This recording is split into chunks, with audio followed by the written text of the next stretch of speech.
Materials Project Number 6, made by Alex, Cole, and Stewart. The animation shows the microscopic structure of gold-silver alloy being fast quenched from liquid to a solid. The atoms are randomly arranged and vibrate chaotically in all directions. This animation shows the microscopic structure of gold-silver alloy being slow quenched from liquid to a solid. Atoms sit in a crystalline lattice and vibrate harmonically around their lattice points. The phases that are present are liquid and solid. The mixture is completely liquid at 1200 degrees Celsius, and as it cools, the mixture slowly starts to solidify. The melting point of gold is 1064 degrees Celsius, but the melting point of silver is 981.8 degrees Celsius. At 1000 degrees Celsius, the mixture will be partially solid and partly liquid. From this chart, we can see that at 1000 degrees Celsius, roughly 5% liquid gold and 95% is solid gold. 0.3889 kilograms of the mixture is solid and 0.6111 kilograms of the mixture is liquid. With this, we can see that there is 0.3694 kilograms of gold in the solid phase and 0.0306 kilograms of gold in the liquid phase. We can use a gold-silver alloy to mimic a brain's memory by taking advantage of the fact that when we heat up this alloy, it will slightly change its conductivity, and this change in conductivity will be frozen when the increase in temperature stops. This change in conductivity will then be able to be used with a voltage to always give back a very specific amount of resistance.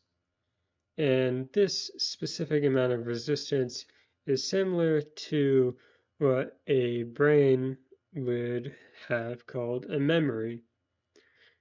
Now, to make this fake brain, a gold-silver alloy should be better than a copper-nickel alloy, as the melting points of gold and silver are more similar to each other than copper and nickel.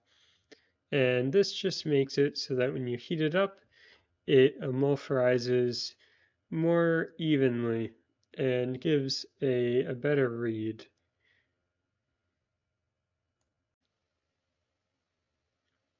So for part 4 of this project, we need to find the density of gold and silver based on their atomic mass and atomic radius if they were an FCC crystal structure. So first, to find their density, we should find their mass. So for the mass of our gold here,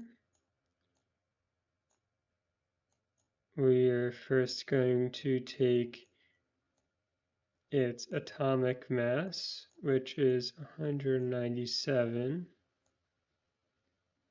and we're going to divide that by our Avogadro's constant.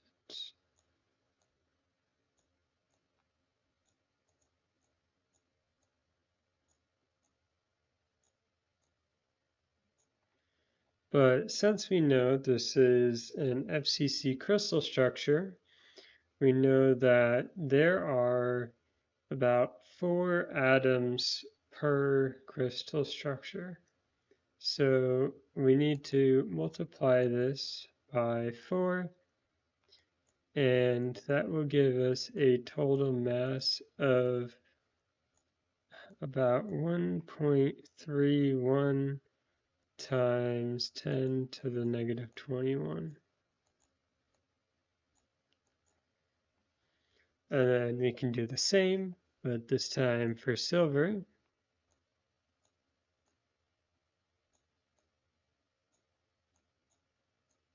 And the silver comes out to about 1.06 times 10 to the negative 22.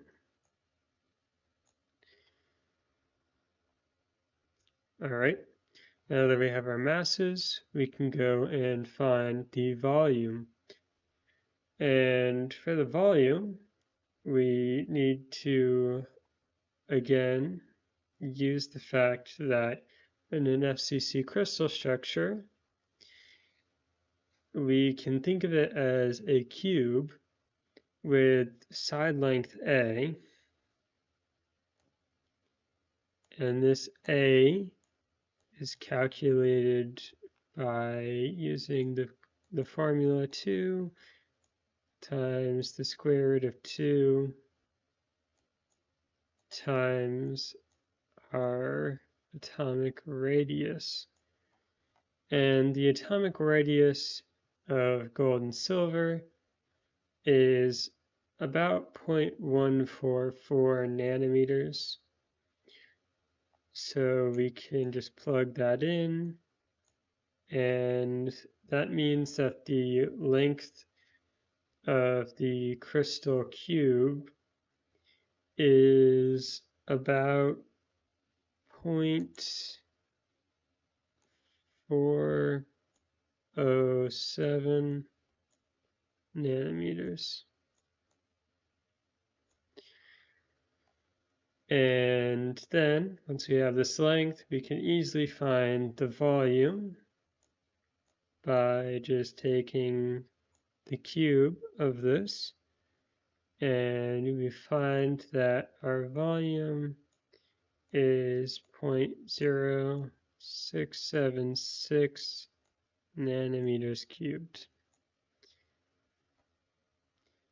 All right, now that we have our mass and our volume, we can go ahead and find our densities of these elements. So we take our gold first, and 1.31 times 10 to the negative 21 over 0.0676, and that comes out to a value of about 1.94 times 10 to the negative 20. And that's in grams per nanometers cubed.